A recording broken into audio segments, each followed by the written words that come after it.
Welcome back. I hope you had a great break. We are now going to enjoy the Democracy Technology Entrepreneur Program. This has been a feature of the Copenhagen Democracy Summit for the past 5 years. It's really a highlight. As the name implies, this presents you with innovations that are intended to bolster the digital resilience of democracies.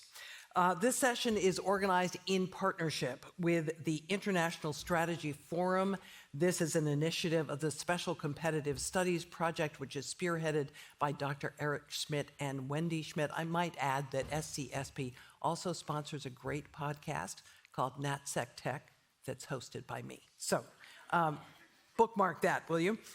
The other partners for our program today, Atlas Network, which is a nonpartisan, nonprofit organization supporting the development and success of pro-freedom organizations around the world, and also IDA, which is Denmark's premier professional association and trade union for individuals who are working in engineering, tech, IT, and the natural sciences. So, about the competition. Our entrepreneurs who you're about to meet have been through extensive coaching. They have been through democracy hackathons and coaching and masterclasses with leaders in business and tech, and also with democracy advocates. Here are our teams. Let me bring them on stage. We have 3 of them from Ukraine, 4 of them actually. Ukraine first, followed by Armenia and Moldova and Georgia. Each fellow sitting here is going to have 3 minutes to present their innovation, and then they will be questioned by our judges. Let me now introduce the judges. First, returning again to join us is Jorn Larsen, who is founder and CEO of Trifork. We also have with us Laura Klitgaard, who is chairperson of IDA, who I just mentioned. And finally, we have Nikolai Newholm, who is a serial entrepreneur and investor. Thank you all for your time and attention today. Much appreciated. So 3 prizes are going to be awarded today. They each bring a prize of $10,000 US. So this is very significant. The judges are going to pick the winners of 2 of them. The Ukraine Award, which goes to the fellow working on a tool to defend Ukraine or build back Ukraine. The second is the Copenhagen Democracy Tech Award. This will go to an outstanding tech solution for Georgia, Moldova, or Armenia. But you are going to vote for the 3rd award, which is called the People's Award. You're going to hear more about that voting procedure in just a minute. But now it is time for our first fellow to make his presentation. Our first group is defending democracy in Ukraine. Our first competitor is Vyacheslav Shvaidak. He will tell us about Dropla.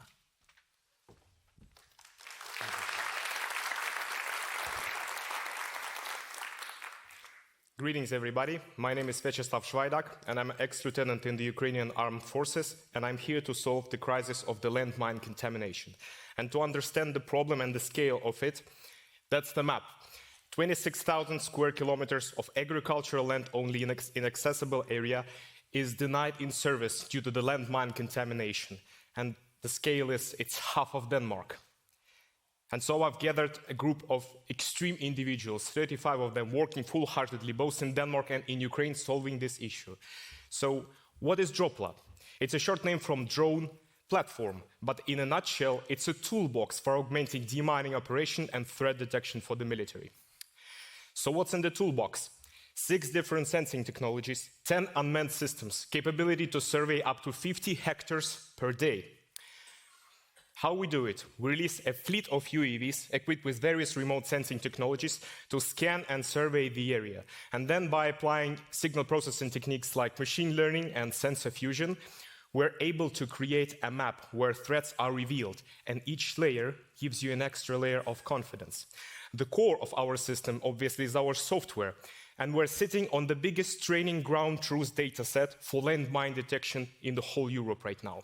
We're already operational in Ukraine, and this is the picture from our last gig in Ukraine. This is 100 hectares for one of the humanitarian demining operators, and we have found a sea of anomalies. We also found some anomalies that we didn't expect to find. a fox, 2 raccoons, and 2 deers. But what I really want to talk about is the application of this technology for the military sector. What you can see here is a schematics of so-called front edge of the battle area, or for the short, FIBA. The adversary is constantly trying to disrupt your operations inside the FIBA zone by the means of dropping landmines onto your extraction routes or delivering anti-personnel landmines through the rocket artillery systems. So we need an ability and capability to detect threats in real time.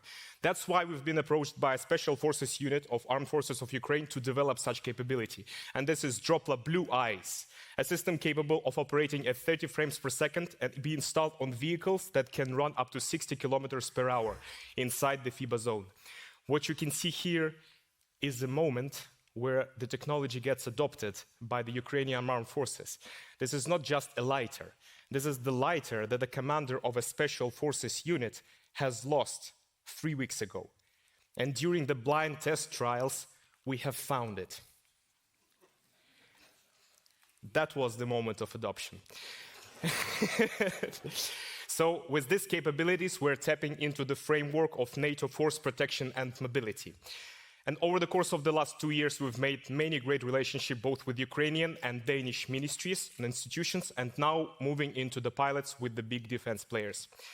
So, if you are an individual with vast defense network and want to save lives, come help me build this shield. Thank you.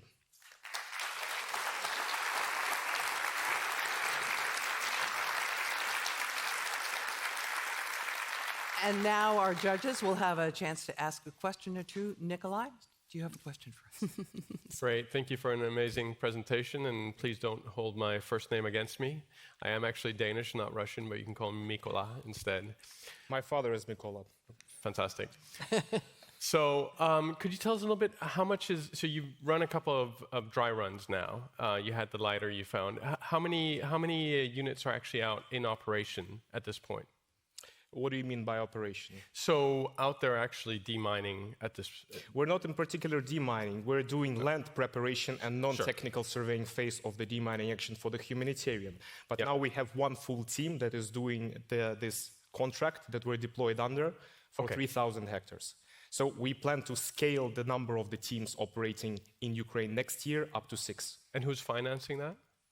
We have attracted over 1 million euros in funding, both in equity and non-equity. The 3,000 hectares, who's financing that specific operation? The contract is paid by the humanitarian demining operator, which hired us, which in its turn got paid by the Ministry of Economy of Ukraine for the demining contract. Great. Laura. Yes, thank you for a very exciting presentation. And an exciting product as well. Yeah. What are your biggest challenges if you need to roll this out in a bigger scale, especially now in the Ukraine? Obviously, it's a financing issue. So the access to the working capital, because you can imagine that, no, I no longer have control. I just wanted to show that this 2 machines and 10 unmanned systems, 6 different sensing technologies, it's quite an expensive gig. So if you want to scale, like you need to cover the capex for the team. So right now, this is the only challenge. Explaining to the financial institutions that it has a viable business model, that they can back it up with the working capital. And what about skills? Are there enough skills right now in the Ukraine to work with this? Plenty of technical skills in Ukraine for working with remote sensing technologies, artificial intelligence, advanced sensing, navigations. I'm happy to We're hear. the first in the world, I guess, now. Vyacheslav, thank you so much. Thank you so much. And now let me welcome Danilo Dermanger, who is going to tell us about Univera.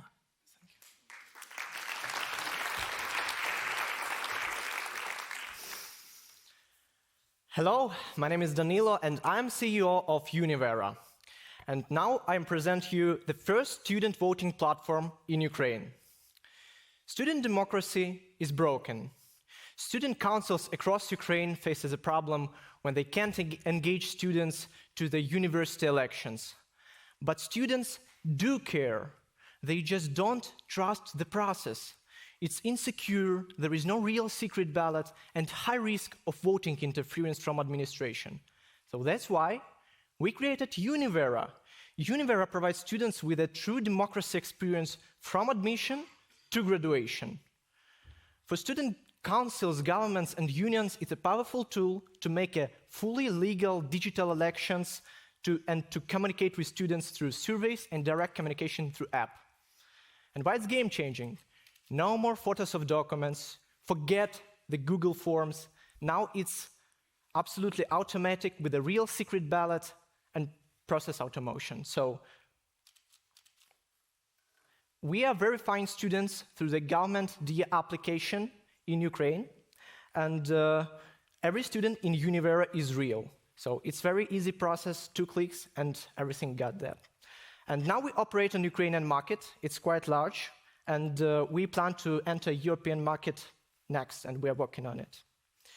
And we have more than 20K students, a lot of universities, and we have achieved a lot of partnerships and collaborations within the country and the world. And we have a lot of universities. And for example, the biggest one, the Kyiv Polytechnic University, they have elected their rector first time in 30 years with Univera, and they have a regular student council meetings and elections, and they elected 2 student councils with Univera, and they are happy about it. And more universities coming soon. For companies, it's a powerful tool for recruitment, internships, and targeted advertising to promoting their goods to students. Now we operate on Ukrainian market, and we plan to enter European market next year. We are scaling fast, and we are growing. And for that, we need some investments, but last but not least, we need industry advisors and partnerships in educational tech and democratic tech in Europe to make it happen. And I believe in our strong team.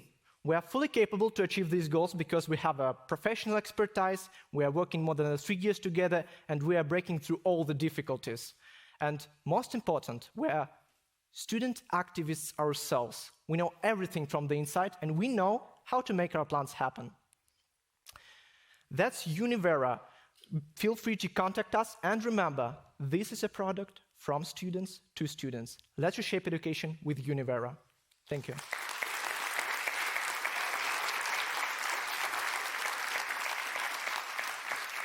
Jorn, your turn to question. Thank you so much. It was a great presentation and big accomplishment you already reached. So my first question would be, can you just take us through how you enroll? How do you identify a person, a student? You talked a little bit about it, but what's the enrollment process to get an identity in your system? You mean how we verify them? Yeah, so a student, how do they get onto the platform? Okay, so they just download the application from Google Play or App Store. They log in by their number, and after that, they verify themselves through the 2 clicks from our digital DIA application. It's government Ukrainian application where you have a student ID, for example, and they just share it without using university infrastructure, so it's independent. It's not rely on university mail or something like that, and that's it. Thank you. Laura. Thank you for a great presentation. Do you see that the students are actually using this? Can you see in the numbers that there are more active students voting now? And also, is there any data being shared from your app to, for example, other apps or companies, or is there any sharing of data at all? Okay, so the first question about students, we see more involvement because in 2020 we have a COVID thing and universities closed, and they had elections through Google Forms, and student involvement isn't as good as now. Now it's I can say we have 10-15% of involvement of all students, but we must say it's 50% of active students, and it's more than they had before. And about data security, we didn't share any data with companies. We just provide them a platform so they can, for example, we have vacancies in our application, and local companies, they just can, for example, I live in Odessa, and they're okay, we need some data engineers from Odessa universities, and they posting their vacancies, targeting on Odessa universities, and so on. So we didn't share any data directly to them. So it's not only a voting app. You can also use it for other things. Yeah. Wonderful. Thank you so much. Thank you. Appreciate Thank you. it. And now welcome Sviatoslav Gnizdovsky. His project is called Open Minds.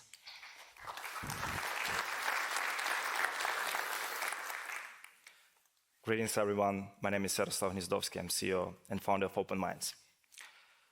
I wouldn't surprise many of you if I would say that Europe is already at war. And while Ukraine is fighting the kinetic war against Russia, the rest of the democratic world is facing different kind of invisible threats. What we call the domain of cognitive or information warfare. So countries like Russia deploy more than $2 billion annually to interfere into our elections, to polarize our society, but also, most importantly, to indoctrinate their own domestic audiences with ideology that fuels hatred and escalates conflict further on. And it looks like we are entering the new arms race, the cognitive arms race.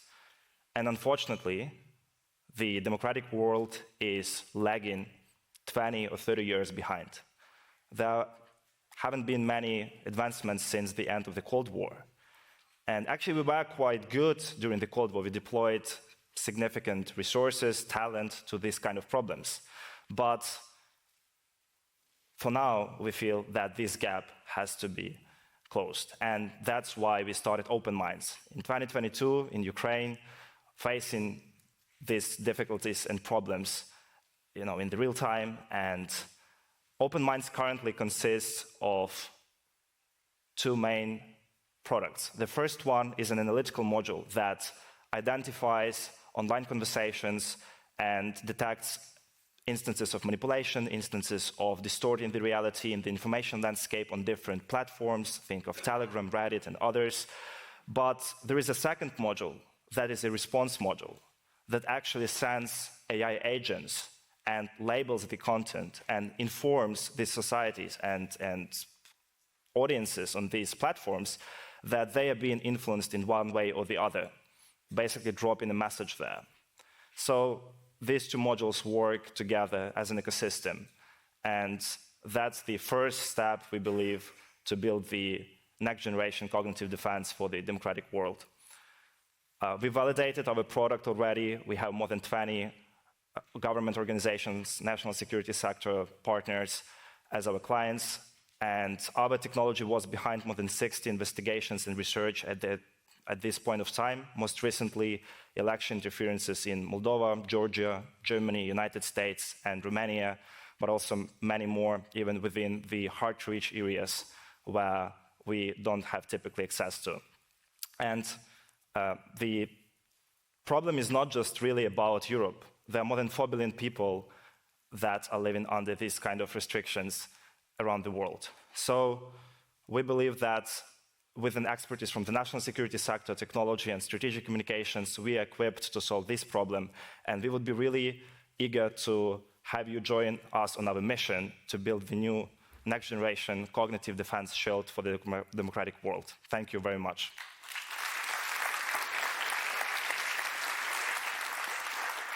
Nikolai, fire away. Thank you, Sviatoslav.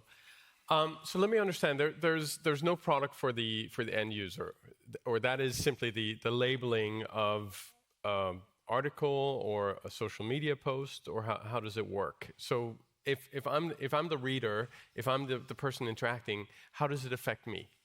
So thank you. The end user is the national security analytical department, typically, or a team that has an access to the software as a service dashboard, from which they can see all the different instances of manipulation and polarization, but also control these AI agents that go and respond, basically fine-tuning the responses, creating specific settings, what should be the response, and how frequent it should basically be out there in the wild.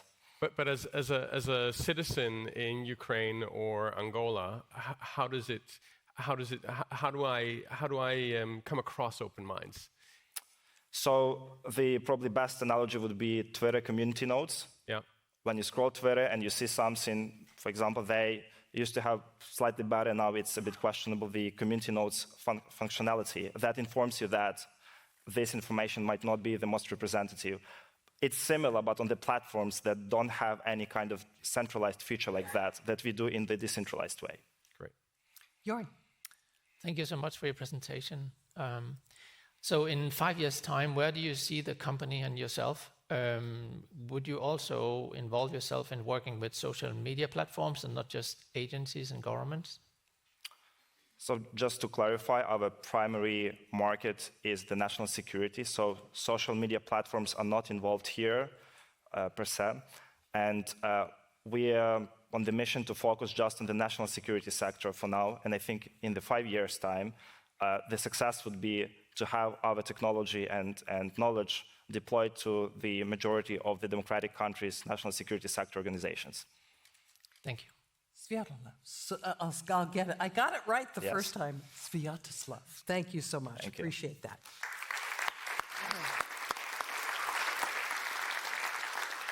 And now we're going to move on to our second theme, which is defending democracy in Armenia, Moldova, and Georgia. First up, we have Anna Khachaturian from Armenia, Havasti.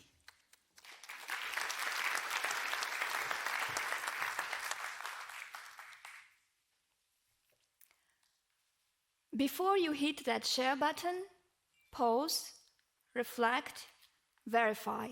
The truth is worth it. Since childhood, we've been hearing about the Soviet oppression and the First Karabakh War, feeling that our independence and freedom are under threat. In 2020, it became real. The Second War in Karabakh, the disputable region between Armenia and Azerbaijan. We witnessed how information manipulation and hybrid warfare took away the lives of our relatives, our friends, our classmates. 2 years after the war, Azerbaijan blocked the Lachin Corridor, the only road connecting Karabakh to the world, under the false pretense of an eco-activism, causing the forced displacement of more than 100,000 Armenians. During a nationalist speech, one of the Azerbaijani so-called eco-activists, trying to symbolize peace, was so caught in the moment that she accidentally squeezed a white dove to death. This illustration has become the symbol of how disinformation can escalate into a humanitarian crisis.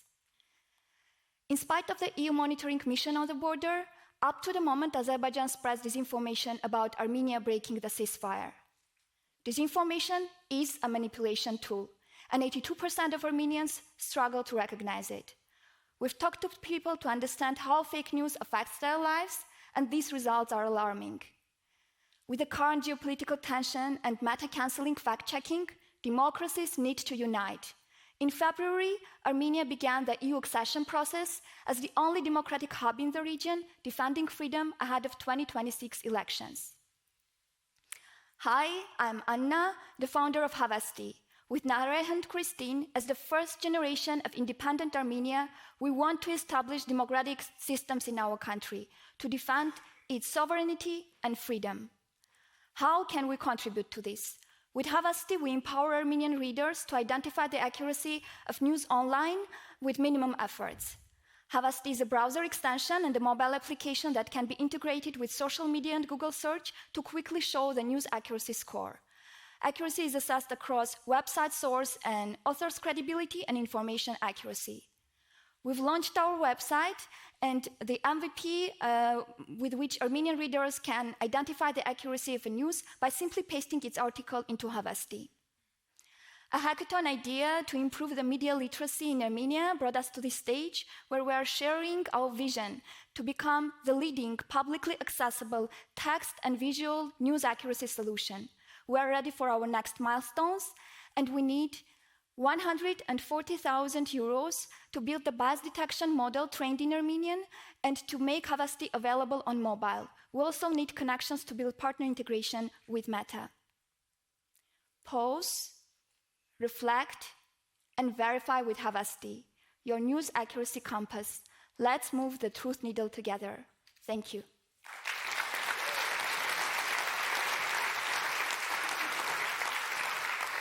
Anna, thank you. Laura, what do you want to know? Thank you for a great presentation and actually quite simple product actually, easy to understand, but probably hard to get out there. So what is your biggest need? If I know you need money, but what else do you need to make this come alive and have many, many, many users? Thanks for the question. The biggest challenge is to build the bias detection model trained in Armenian. As from language to language, based on the structure of the language, it becomes tricky. And we want to involve lots of linguists, professionals, fact-checkers, so that with joint efforts, we can easily identify the bias models and train the model to make it accurate and reliable. Nikolai. Hi, Anna. Thank you for the presentation. So how do you reach the average user who might not be, into being literate around the information that's being shared, the ones who are just consuming it like gullips? Thank you for the great question. Actually, this is one of the drivers that we're building a simple solution enough so that any person, without even thinking about their media literacy level, seeing a percentage of accuracy on their social media when scrolling their feed, they will stop and pay attention whether they want to share that button or not, as the indicator is just simple percentage showing the accuracy level for them. And there is no much education or knowledge required to use the product. How do you reach them in the first case? In the first case, we're reaching out to people. We're talking to different people, showing our solution, testing it, and showing how they can reach the accuracy and understand it in a simple way. We're engaging also public. People who have already trust in the public and to whom public always turns with any IT-related questions, because we have certain public figures there, and we will be relying on them to make the first outreach to the wider audience. Thank you. Anna, thank you so much. Thank you. Thank you. Anna was from Armenia. We're now going to move on to Moldova. Adrian Manole is here with us to talk about LexChain. Thank you. My name is Adrian, and we are building the digital shield of Europe for data security. This is a real screenshot from a dark web forum. This is a real screenshot from a dark web forum where a hacker is selling the data of over 160,000 European citizens. That's less than a cent per person. To these criminals, our privacy is worthless, traded like cheap goods. And this dehumanizing behavior happens constantly, threatening our security, privacy, and democracy itself. Yet, institutions and corporations that handle our sensitive data, despite their massive resources, fail to protect us. France recently saw 43 million citizens' data exposed from unemployment agencies. The UK Electoral Commission lost data of 40 million voters. And even the EU Parliament had sensitive HR files compromised. If the giants struggle, how can the average person protect themselves? Because the existing solutions for data security are expensive, complex, and not built for individuals. Our focus is different. LexChain fills the critical void in consumer-targeted data protection by providing an accessible, user-friendly shield built for the individuals. It starts with your Lex ID, your unique digital identity and the key for your data. And since it is protected by your biometrics, you are the key, securely linking your data directly to you. And using LexChain is simple. You log into the dashboard using your Lex ID and then link your storage, either cloud, like Google Drive, OneDrive, or even your own server. And when you upload the file and authorize that action with your Lex ID, the file is encrypted with your identity and then fragmented into multiple pieces. This ensures that even if a hacker breaks into your storage, it reveals nothing but useless fragments. But when you need the file, it's automatically reassembled back. You can also share files securely. LexChain re-encrypts those fragments for the recipient's Lex ID, ensuring that only they have access. Powered by the blockchain, you own your data, and every action is permanently recorded. This means that you know exactly what happened with your data and who accessed it. Huge cybersecurity market growth shows escalating digital threats, and we must protect our personal data now before our security and democratic trust is harmed. Driven by this urgency, we launched LegChain in record time. It's a fast adoption by students and staff at the Technical University of Moldova and by other large organizations. And data security shouldn't be a luxury. We are democratizing cybersecurity for the individual by offering simple, accessible monthly plans for everyone. Our plan to secure Europe has 3 phases. Drive user adoption by securing the individual and building trust. Then, scaling LegChain to governments and institutions, securing the democratic processes over there, becoming the Europe's digital shield by 2028. I co-founded LegChain with my fellow cybersecurity student. The 2 of us are fueled by the same mission and backed by a powerful and diverse team of advisors. In order to rapidly scale the digital shield across Europe, we need partners in market expansion, advocacy, and investment, who share our vision for a safer digital democracy.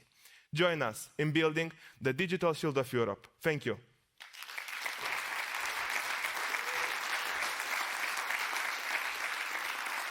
And this is Stefan, who is the CTO for LegChain. Thanks for joining us also. Jorn, your question. Thank you for your presentation. Very important mission. So how are you going to attract these partners that you just talked about? What do an ideal partner look like for you?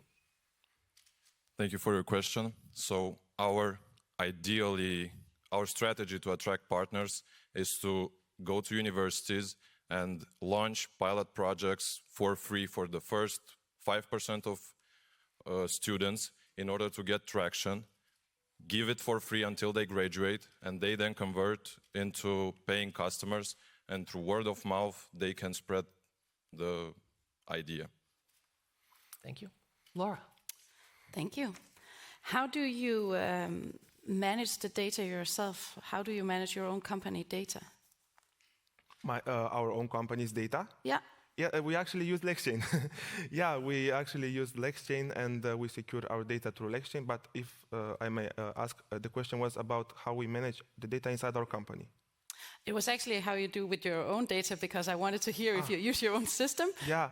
But also, please tell us more about how it actually works. I'm not a blockchain expert. I wish I was. But I guess for everyone, it's a little difficult to understand. How does this actually work? Okay, so we are security layer on top of the existing infrastructure, either like servers that companies use or cloud providers like we people use. So for example, if we use Google Drive, if we secure the data through LegChain, the file will be encrypted with our identity because we created our own identity system, similar like MetID you have in Denmark. And then the file is encrypted with our identity, and then it's made a puzzle out of it. And in case someone breaks into our storage, it reveals nothing but like useless pieces. And it does it with everything you have in your, for example, Yes. Google Drive. Yes. So all the files you have. Yes, it's really seamless, and we intended it to be seamless in order for everyone to use it. It's really important to secure our data now. Yeah. Thanks. Thank you both. Appreciate Thank it. you so much.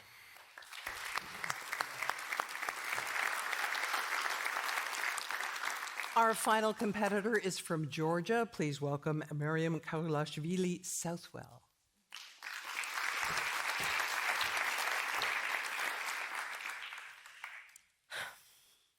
This talk is not a classic pitch. This project is not a classic startup. My product is democracy. My tools are resistance, information, and training. And my team is the people of Georgia. My name is Mariam, and I represent the largest civil platform, Daitova. Me and my core team back in my country are looking for your help to digitize the resistance. We've already started, but we need your help to build a safe, encrypted digital meeting space, a new site, and also to keep our election training platform going. Since May 2024, Daitova has been the main and the crucial platform organizing protests in our country. For the October elections, we've built an online training platform to train election observers. Despite having over 2,500 election observers in the polling stations, unfortunately, the results were stolen by pro-Russian forces. So in November, we started showing our disapproval in the streets. By the end of December, we had more than 500 people beaten up and arrested, 45 hospitalized after being brutally attacked by the police and special forces in the streets during the rallies. Today is the 168th day of continuous protests in Georgia. We have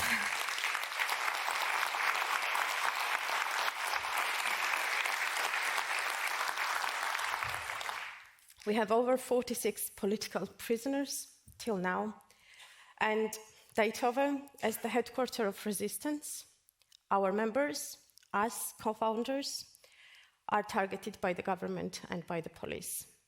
We are being beaten up, forced out of our jobs, our educations, being arrested. But this is not the time to back down. This is the time to fight with everything what we have to safeguard the democracy in our country and human rights. Therefore, our plan is to expand our protests in the streets by building an online resistance, and these are our projects. Daytova Facebook group and info page, media platform Isobra, and Online Observers Academy. Daytova info and Facebook group is mostly about organizing protests, mobilizing citizens, giving medical and legal help, and also advocating for human rights and political reforms. And then we have media project Isobra, which is providing political information through curated and neutral debates, stories, podcasts, and etc.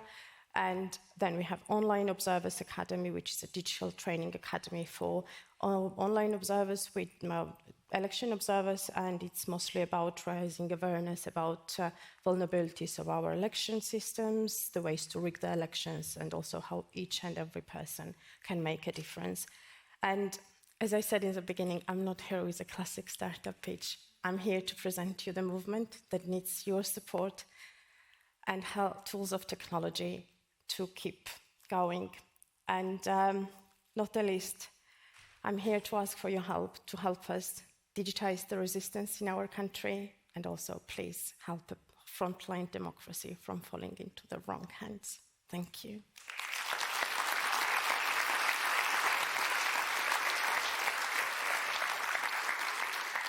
Okay, Nikolai, it is your time. Thank you. Amazing resistance, 168th day. So what's going to have the biggest impact in the long term? Is that the organizing, or is that the training of observers?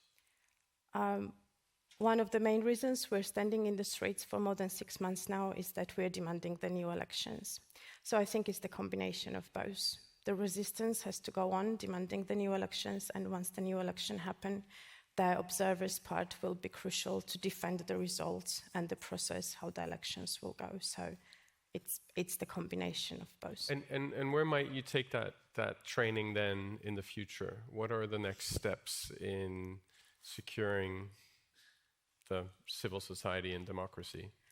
Well, hopefully next year, this time, I could be standing on the stage and telling you about the difficult path that we went through the victory to put our country back to the democratic rails. And this is basically the final destination where we want to arrive, because the last 2 years, what is happening in the country, it's a highway to autocracy. And I think we Georgians, as people, we deserve to live in a democratic country where we can just have our lives and not be threatened to be there every day. Thank you. Jorn. Thank you. Great mission. So did I understand it right? You want to replace the Facebook group with a secure platform where you can organize your activities? So the Facebook group will stay as it is, because it has over 250,000 users, which for the country of 3.5 million is a huge group. So the group's going to stay as it is, because a lot of people interact and share their opinions and etc. But as in for organizing different activities and sharing the information, we do need a space where we can share the information without being targeted, because right now, just to Even in the streets, like on the main streets, we have Chinese cameras with Russian face recognition softwares. And how good they are is that you can be standing 10 meters away, they can literally read what's written on your screen. So that's how the situation is, that's how the surveillance is working. So, and meeting in the streets, basically, it's not safe anymore to share the information. That's why we need a secure space digitally where we can at least say what we are organizing, what we need to do, who's doing what, and etc. Thank you. Thank you. Thank you so much.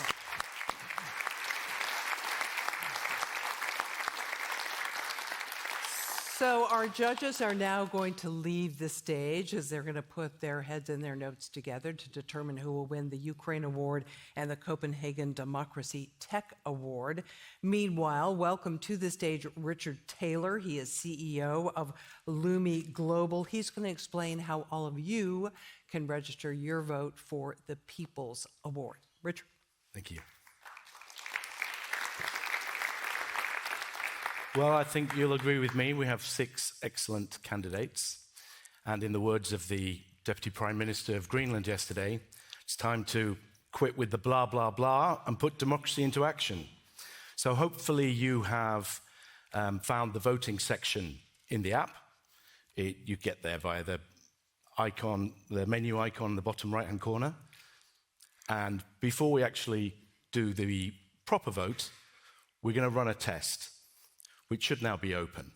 And that is on the all-important question of which of the following countries do you think are most likely to win this weekend's Eurovision Song Contest? From the blah, blah, blah to the la, la, la, perhaps. So whilst I just give you a few more moments to see how this works through selecting and then pressing the submit vote button, just some thoughts really on whatever technology you're using in voting and elections, whether that's pen and paper, a simple polling app, through to an end-to-end verifiable election system. The key things really are integrity and trust so that democracy can work as well as possible. Okay, hopefully everybody's had a chance to do that. We close the vote and hopefully see what the Copenhagen delegation thinks. Who would get the 12 points? Oh, close, I wouldn't go. So, now I think we will open the vote from moving on from the prize of 12 points to the prize of $10,000. And this will now be left open for the next 5 minutes or so, and the winner will be announced at the end. Thank you very much.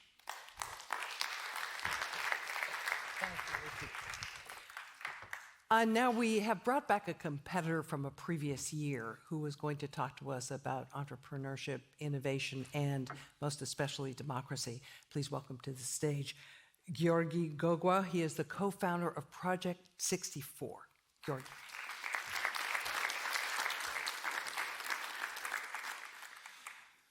It's an honor to stand here on the stage in front of the people who have fought for democracy and freedom, especially the ones who have experienced pressure from autocratic regimes and yet continue to resist in the name of liberty. My name is Georgi Gogua. I'm a journalist, and I'm the co-founder of Project 64, an independent media organization based in Georgia.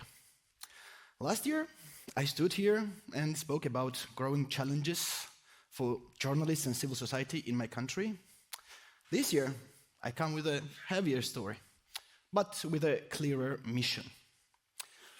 Today, in Georgia, democracy is under attack. The government has adopted a series of laws designed to restrict media and civil society, suppress the free expression, and expand their influence over every part of political process.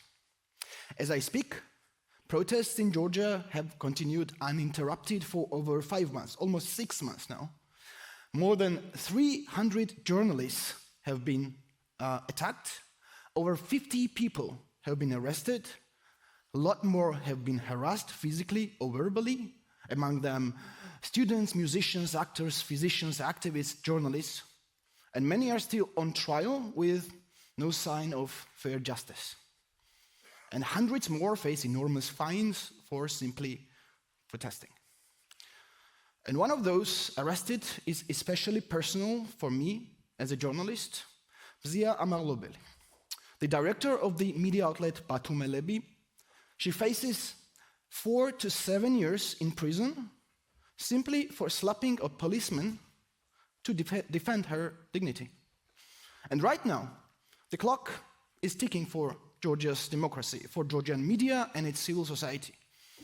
At the end of this month, a cruel new version of so-called foreign agents law will come into power, and which threatens massive fines and up to 5 years in prison for those who will not register as a foreign agent, including us, media outlets, and who are foreign funded. But we are not going to register. We are no one's agents. Doesn't matter how the propaganda machine tries to label us. 4 years ago, when we started Project 64, we believed that we were building something that could last. We built everything with our hands, literally. We used our personal equipment to produce the content because we believed in what we were doing. We believed that journalism, powered by creative and bold minds, could make the difference. And it did, actually. In few years, 2 or 3 years, we grew from 3 people to 17. Here is the stuff. We created new formats, raised standards of storytelling, and made room for failure. That's really important because we believe that growth comes from trying. But now, we are forced to choose. To give up donor support and survive as a business, or shut down. And financial independence and organizational financial growth was always in our long-term strategy, but donor support really helped us kickstart our ambitions to make journalism sustainable, not through clickbait, but through deep, meaningful visual journalism that explains how power works and how it fails. But you need time for that. We do not have it, but we do not have choice either. So we are doing everything we can and doing it fast. Through Studio 64, our creative production arm, we take on commercial projects for over 3 years now, in design, branding, and video, but in a small market like Georgia and politicized market like Georgia, it's not really enough. We must generate revenue from every ethical source available, which is production, merchandise, subscriptions, donations, not for profit, though, to reinvest it into journalism. Because we still believe in something that many have begun to doubt, that journalism matters. We believe in pure, old-school journalism with strict standards, with high sense of justice, and journalism which answers only to their audience and delivers knowledge. And that is what authoritarian regimes fear the most. That's why they attack our credibility. Not because we are dangerous, because we are clear, because we ask questions. Authoritarian regimes do not start by banning elections. They start by banning questions. By intimidating journalists, by flooding the public space with confusion, until people forget what truth even looked like. And we have seen it before. You have seen it before, not only in Georgia. That's not new. And like I said, we have made mistakes to address those issues, but that's okay as long as we learn from them. And now Georgia is a test for the West's courage and the test for whether the international community can act before it is too late. And we have to act now. And for us, for Project 64, it's a test of whether idealism and resilience are enough to keep going when the system is rigged against you. And same goes to everyone in Georgia fighting tirelessly from freedom. And honestly, I'm really exhausted. I haven't rested for months like many of my colleagues and friends, and it's been overwhelming physically and emotionally, but we are not giving up. Not because we are heroes or anything, but because we remember where we started. We remember the one-room studio where it all began, which brought us here. We remember the principles what we build everything on. And we know that if we survive this year, we'll be stronger, freer, and more trusted than ever before.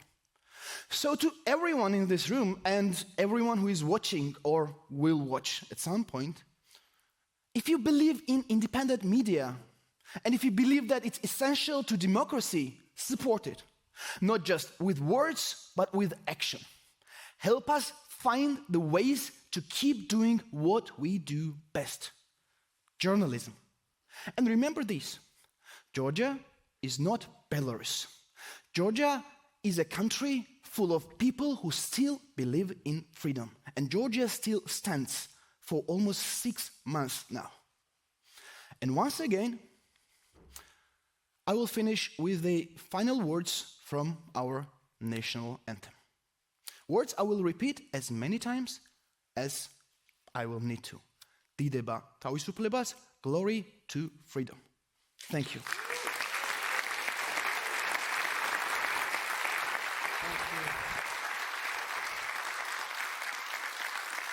Thank you, Georgi, for all of your work and your remarks. And now let me welcome back to the stage our judges. Nikolai Newholm is here, serial entrepreneur and investor.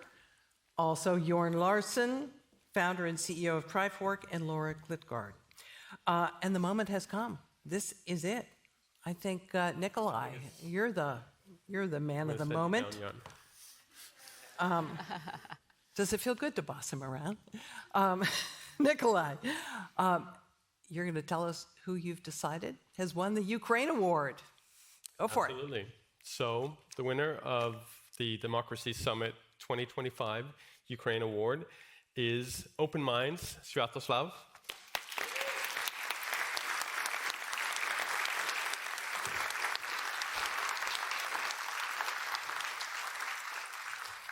There you go. So our motivation is very much that the core securing defense of democracy is really against manipulation and distortion from abroad. You've been out there, you've proven it, you have contracts, you have secured contracts undergoing, so we want to really commend that effort. Thank you. Thank you.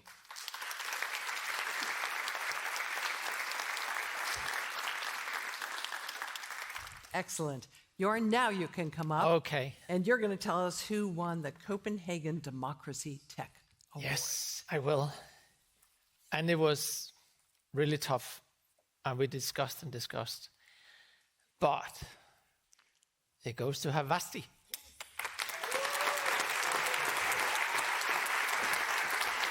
Congratulations.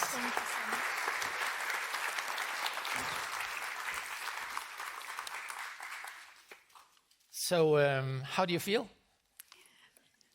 I can describe in words. I'm very grateful for the opportunity to highlight the events that weren't highlighted back in 2020 and to have the opportunity to make some contribution to democracy by empowering truth to the wider public, to give the tools to the wider public to identify the accuracy, because that's the only way to make empowered decisions. Thank you so much. I see all of us, hopefully, think, reflect before we share, and using your technology. Thank you so much. Yeah, congratulations. Thank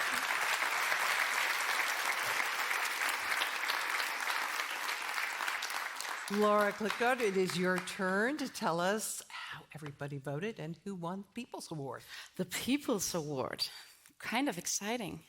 And I think we should actually commend all of you for the great presentations you've done, for your fight for democracy, each and every one of you in different ways. So I think you should give them all a hand just to start up.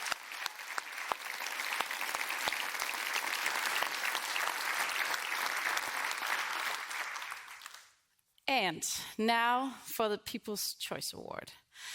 I can say that the people have chosen a winner that had a story that, it dove right into my heart. It's hard not to feel the story that the winner had. And also, I think every one of us could see just within the pictures in the presentation that here is actually really a fight for democracy going on each and every single day. So the winner is, from Georgia, Mariam.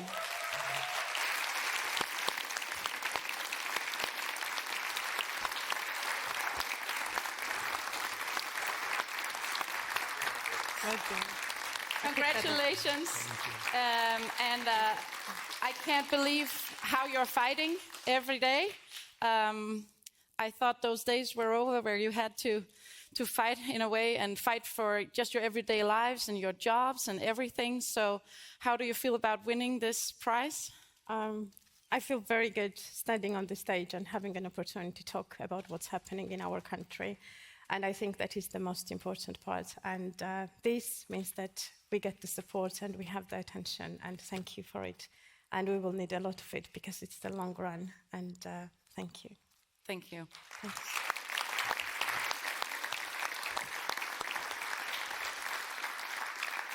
And that concludes this year's competition. I want to thank our judges for their input, for their great questions, but most importantly to our competitors, all of whom are working hard to support democracy in their countries.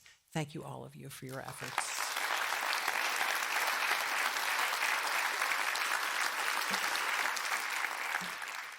And now, let me welcome back to the stage Melissa Matani.